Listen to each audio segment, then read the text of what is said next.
7th graders, welcome. This week we're going to be on Chapter 9, Lesson 2, Communities and Populations. So for this week, the objective is to understand and describe what population and communities are. You guys will be able to describe relationships among various organisms in their environments and identify or classify biotic and abiotic factors in an environment that affect population density, habitat, and placement of organisms in an energy pyramid. So let's dive into the lesson. Let's talk about population. So populations can increase when new individuals move into an area or when more individuals are born. Populations can decrease when individuals move away from an area or die. Sometimes the size of a population changes because the ecosystem changes. So for example, if there is not much rainfall, a pond might shrink and some fish might die. Along with this topic of population, we will be discussing population density and limiting factors. What are limiting factors? So they are factors that can limit the growth of a population. Within these limiting factors, we will find what a biotic potential is. And a biotic potential is the potential growth of a population if it could grow in perfect conditions with no limiting factors, as well as carrying capacity, that is the largest number of individuals of one species that an ecosystem can support over time. Now, let's move on to what communities are.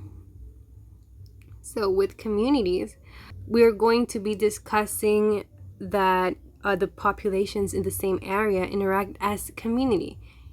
Think again about the fish in the lake. Let's think about a fish in a lake. So many other populations of organisms also live in and around the lake. So this includes other species of fish, frogs, bacteria, insects, plants, raccoons, and other organisms. And all these organisms living in the same place and interacting, so they form a community.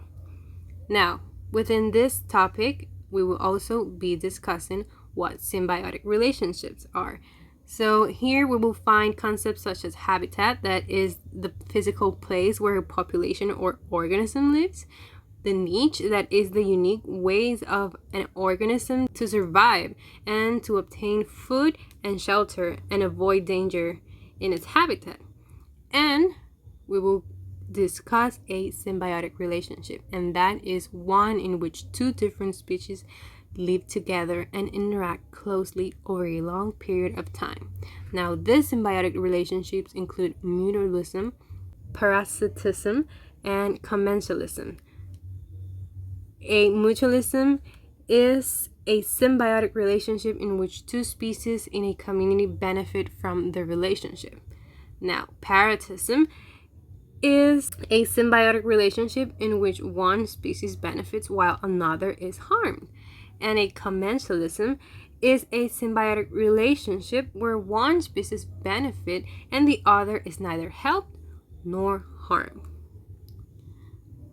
This week we will be working on your life science book, page 316 to 322, and we will be working on some worksheets, a crisscross worksheet, and some other interesting and fun things for this class. So I can't wait to see you guys in class. Thank you. Bye-bye.